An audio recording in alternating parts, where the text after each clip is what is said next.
आता तू एवढ्या म्हणजे हिंदीत केलंस, मराठीत केलं, पण मला नेहमी प्रश्न पडतो की हे कास्टिंग होतं कसं आणि कुठे होतं नक्की ते? म्हणजे असं काही अशी कुठली जागा आहे का? सिक्रेट आहे, मी नाही सांगणार. असं काहीच नसतं. आता तर खूपच ओपन झालेलं आहे. आधी म्हणजे मी जेव्हा सुरुवात केली तेव्हा मी खूप नाटकं करायचे. म्हणजे मी 1998 पासून मी नाटकं करायचे आणि मी कॅमेराला अच्छा, घाबरायचे. मला वाटलं नाटकं म्हणजे नाटकं करायचीस. नाही, नाटकं लाईक थिएटर, स्टेज. ओके. आणि स्टेज मी मराठी, हिंदी, गुजराती, इंग्लिश, उर्दू या सगळ्या भाषांमध्ये करून झाले. तर मला कॅमेरा नावाच्या वस्तूची भीती वाटायची. हा, कारण तो नाटक लाईव्ह असतं.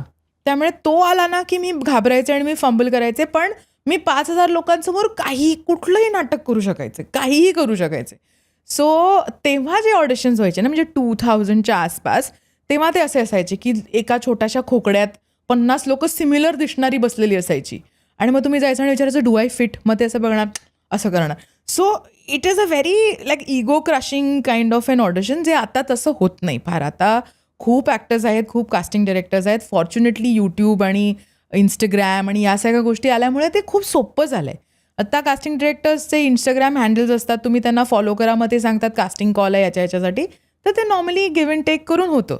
माझी केस थोडीशी वेगळी आहे, कारण मी इतकी नाटकं केली आहेत. म्हणजे मी 100 एकांकिका आणि 42 नाटकं, एवढी 100पेक्षा जास्तच एकांकिका, but I have that many scripts at home. कुठली फेमस केली तू मराठी नाटक मी झुलवा केलं, जे वन ऑफ द क्लासिक्स आहे. माझं पहिलं हिंदी नाटक अंधायुग होतं, जे धर्मवीर भारतीने लिहिलं होतं when I was 17 or 18 years old.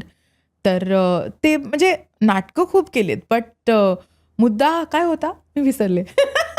मुद्दा असा होता की मी नाटकं केली आणि मग माझं नशीब बरं होतं. माझं खूप वर्षानंतर मला स्टोरीज इन अ सॉंग सारखं एक नाटक मिळालं, which is a very beautiful story. म्हणजे शुभा मुद्गल आणि अनिश प्रधान हे कॉन्सेप्ट घेऊन सुनील शानबाग म्हणून एक डिरेक्टर आहेत, त्यांच्याकडे आले. त्यांना म्हणले की ना, नेहमी एक गाणं किंवा म्युझिक हे तुमच्या स्टोरीचं बॅकग्राऊंड असतं.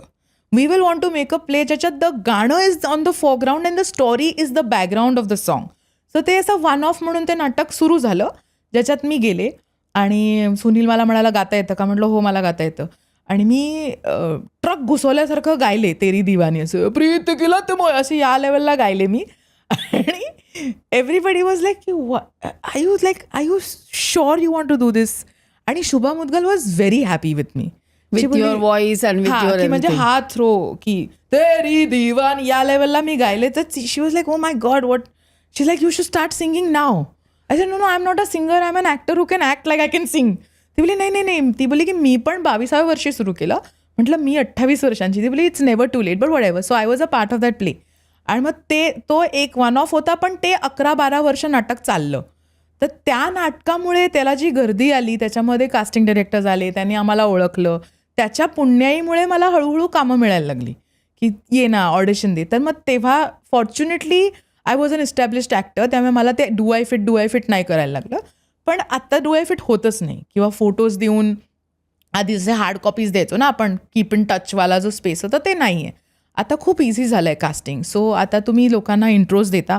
मुकेश छाबराची तर पूर्ण इंडस्ट्री आहे तिकडे. ती लोकं रोज लाईनीत उभी असतात, नवीन पोरं, ती ऑडिशन देतात. तुमचा एक डेटाबेस बनतो. मग तुम्ही त्या कॅरेक्टरमध्ये जसे फिट होता तसं तुम्हाला ऑडिशनला बोलवलं जातं. It is a very clean process. There is no casting couch if that is your. असं काही नाही आहे, अजिबात नाही आहे. If you are a good talented person आणि तुम्ही जर त्यांच्या त्या सर्कलमध्ये राहिलात, तुम्ही जर वाचत राहिलात काय ऑडिशन आहे ते दिलं, तर तुम्हाला 100% काम मिळतं.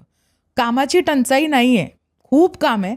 फक्त तुम्ही त्या जागी राईट प्लेस राईट टाईम असणं गरजेचं आहे. So that's how casting happens.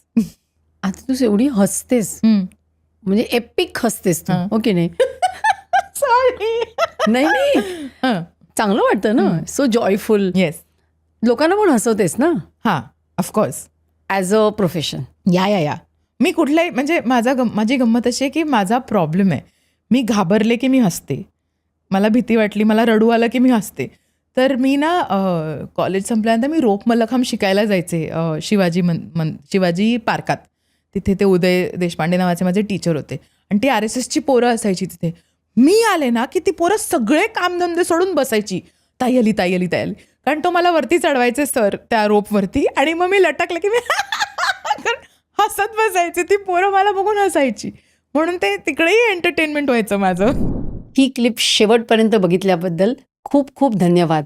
संपूर्ण एपिसोड बघण्यासाठी खाली दिलेल्या लिंकवर क्लिक करा आणि सर्व काही चॅनलला सबस्क्राईब करायला विसरू नका.